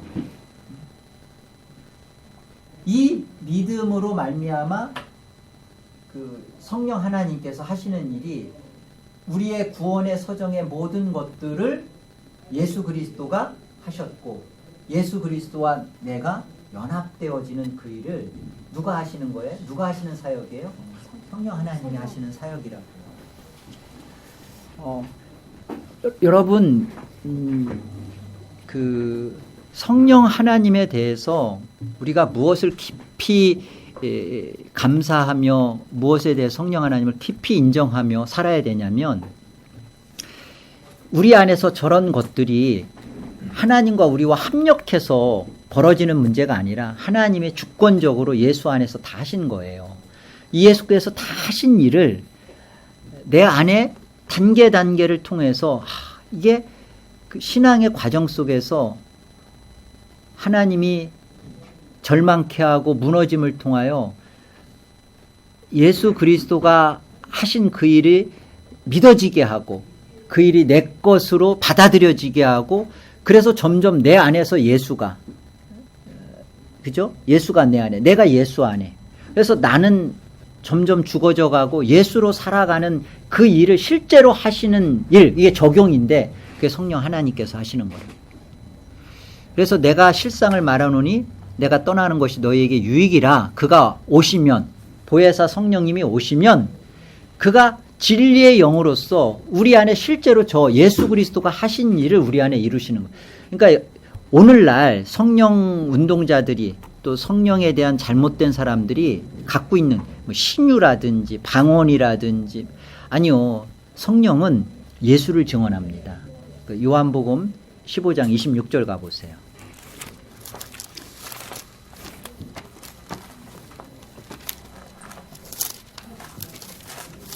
한번 읽어보실래요? 내가 아버지께로부터 너희에게 보낼 보혜사 곧 아버지께로부터 나오시는 진리의 성령이 오실 때에 그가 나를 증언하실 것이다. 예. 그러니까 예수님을 증언하시고 예수님이 증언될 때 놀라운 일은 그 예수가 증언되는 것에 대하여 그 참 하나님의 은혜로 그 살리기로 한 예정한 자기 백성들 안에 하나님의 말씀이 증거되고 그 예수 그리스도가 증언될 때 놀라운 일이 벌어지는 게 뭐냐면 그것에 대한 믿음의 역사가 나타난다는 거예요. 그러니까 성령의 일하심은 다른 게 아니라 그 예수를 증언하시고 그 예수가 증언되는 사실 앞에서 믿음이 일어나고 발생하고 그 믿음을 가지고 그 예수의 것이 우리의 것이 되도록 하는 일에 성령은 기쁘게 일하신다는 거예요. 다른 일 하신다. 뭐 지금 신사도들처럼 여전히 뭐 성령이 직통 계시가 되고 뭐 여전히 뭐가 이루어지고 뭐 귀신이 나가고. 예. 여러분 성령 하나님의 가장 파워풀하고 능력 있게 일하시는 부분이 바로 이거예요. 예수 그리스도가 하신 일이 바로 내가 해야 할 일인데 그 일을 예수가 하셨고 그 사실을 믿어지게 말씀이 증언되고 예수가 증언되면서 이 사실이 믿어지게 하는 일을 성령 하나님께서 하신다는 거예요. 우리 중에 어느 누구도 가만히 놔두면 하나님을 믿을 사람은 없어요. 어느 누구도. 왜? 우리는 다 죄와 허물로 그 영이 죽은 자거든요. 여러분 죽음은 크게 이렇게 세 개로 분류돼요. 첫 번째는 그 육적인 죽음 있죠. 영과 육이 영혼과 육이 분리되는 육적인 죽음이 있고 두 번째는 영혼의 죽음입니다. 하나님에 대한 감각, 하나님에 대한 생명이 단절되어서 하나님을 모르는 자로 사는 거 영혼의 죽음이고 세 번째가 영원한 죽음이죠. 근데 잘 생각해 보세요. 첫 번째 육적 죽음은 신자나 불신자나 다 겪어요. 하나님이 광야 인생을 통해서 겪은 거 다 겪어요. 두 번째 영혼의 죽음은 불신자에게 있는 겁니다. 신자에게는 이 영혼의 죽음에서 살아나죠. 영혼의 죽음은 불신자에게만 있는 거구나. 여기에서 우리는 다 죽었던 이 영혼의 죽음 안에서 우리는 살림을 받은 존재가 되는 거구나. 세 번째 영원한 죽음을 생각해 보세요. 영원한 죽음. 영원한 죽음은 신자에게는 없어요. 왜요? 영원한 죽음은 둘째 사망 곧 불못, 지옥을 말하는 거예요. 그래서 신자는 이 부분에서는 그 영원한 죽음이 없는 거죠. 왜? 이 영혼의 죽음으로부터 살아난 존재는 영원한 죽음을 맛보지 않는 거고 영혼의 죽음에서 살지 못한 영혼의 죽음에서 그냥 있는 자들은 불신자들은 영원한 죽음을 맛보는 것이고 그러니까 성령 하나님께서 힘써 하시는 일이 이 땅에서 하시는 일이 뭐냐면 그 예수를 증언하시면서 그 예수가 증언될 때 그 살려낸 자기 백성들 영혼의 죽음에서 살려낸 자들이 이 예수를 받아들이고 예수 안에 들어가고 이게 성령이 가장 기뻐하시는 진리의 영으로서 하시는 진리의 영이라는 것은 진리이신 말씀이 증거되는 일에 기뻐하시고 그 일을 하신다는 그러니까 이제 성령은 성경 없이는 일하지 않는다라고 생각하시면 돼요. 성경은 또 성령을 통해서 일하시고 이게 그래서 함부로 성령 하나님을 막 운운하면서 병 고친다, 뭐 귀신 쫓는다, 뭐 그리고 뭐 성령 하나님 막 이러지 않는 거예요. 가장 큰 일은 예수 믿게 하는 거예요. 그리고 그 예수와 하나 된 우리 자신의 실상을 맛보고 누리게 하는 일이 성령 하나님께서 하시는 일이라고. 그래서 여러분이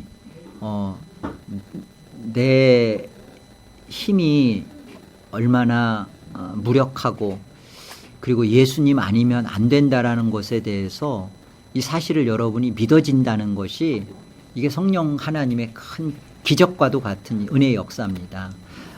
여러분이 내가 예언의 은사, 방언의 은사를 말할 게 아니에요. 그런 건 이미 이제 끝났고요.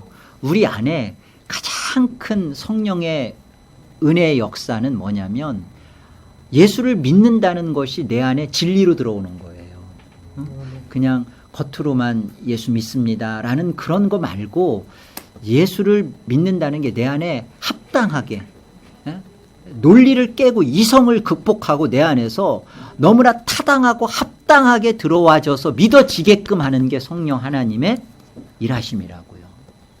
우리가 여기에 들어오는 성령 하나님이 오늘날 가장 놀랍게 지금 성령 하나님이 일하시는 때죠. 이때 우리 안에서 성령 하나님이 활발하고 능력 있게 일하실 수 있는 근거가 뭐예요? 진리의 영이니까 진리가 선포돼야죠. 바른 말씀이 선포돼야죠. 다시 말하면 예수가 증언돼야죠. 예수가 증언돼야죠. 그러니까 성경을 통해서 여러분의 인생 속에서 정말 예수님이 오셔야만 했구나. 그리고 예수님이 하셔야만 했던 거구나. 그리고 그 예수님이 하신 것이 맞구나. 나는 이 예수님이 아니면 안 되구나. 라는 이 사실 앞에 말씀을 듣고 깨달아지고 그 사실을 근거로 하여 성령께서 우리에게 믿음을 일으켜내신다고요. 그래서 저 모든 구원의 것들, 저 소명부터 해서 영화까지 모든 것들이 예수님이 이미 완성하시고 실행하시고 성취하신 거예요. 저것을 우리 것으로 누리고 갖게 하는 것이 바로 그 예수가 바르게 드러나고 그 예수를 우리가 믿게 되게 하시는 성령 하나님의 일하심이라고요. 십자가 안에서 다 벌어지는 거예요. 십자가 안에서. 그래서 그 우리가 구원의 경륜의 삼위일체 속에서 영원한 작정 안에 이미 예수 그리스도의 십자가가 있었죠. 그리고 여러분 그 하나님이 창조하신 모든 이 창조의 시간 안에서도 하나님이 십자가를 만나도록 세워놓으신 거고, 섭리라는 것은 말 그대로 우리 안에 이 예수 그리스도의 십자가로 우리의 인생을 몰아가는 거예요. 십자가를 만나도록, 십자가 앞에서 예수 그리스도를 만나도록 하는 일로 우리가 참 겪어왔던 모든 인생의 여정을 이리 몰아가시는 것이 하나님의 구원 경륜이라는 거죠. 누구 안에서 벌어지는 작정 안에서 십자가로 자기 백성을 구원하기로 한 예정된 사람들 안에서.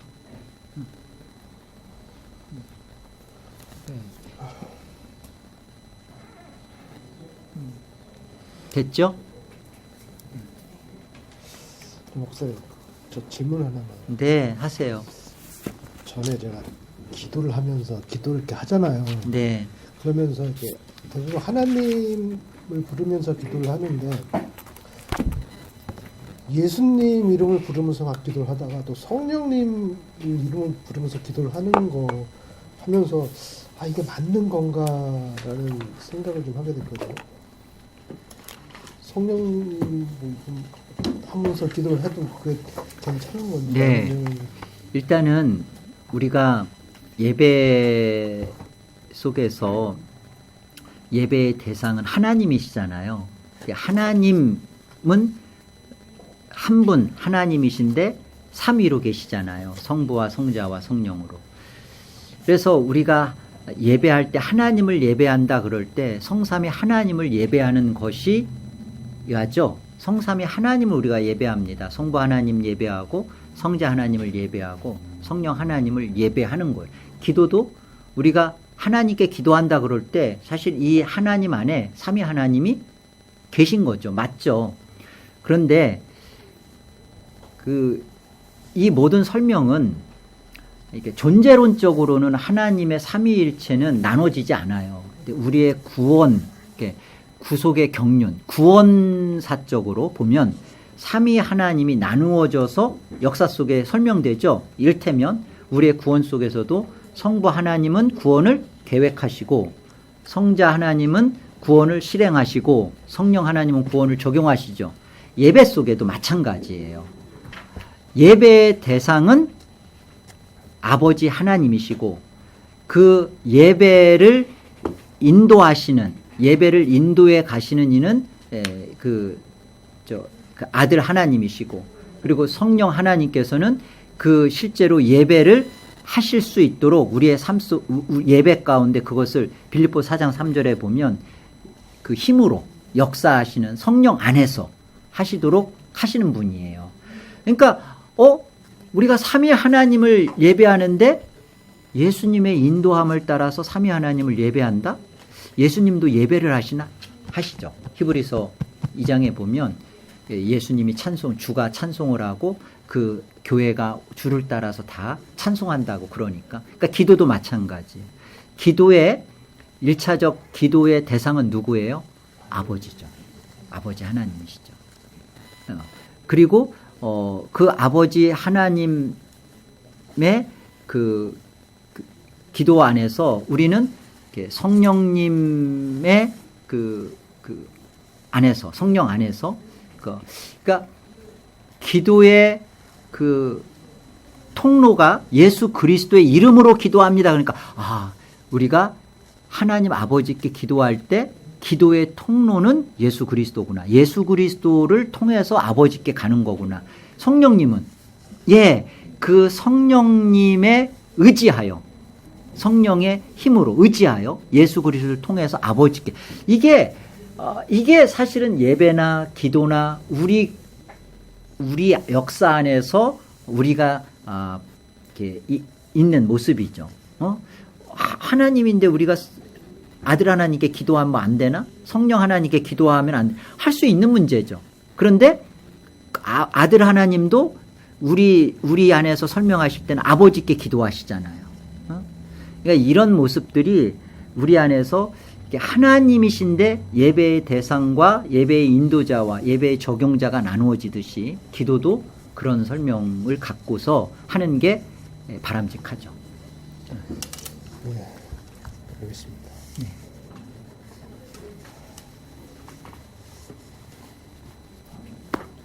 오케이. 그러면 우리 다 같이 오늘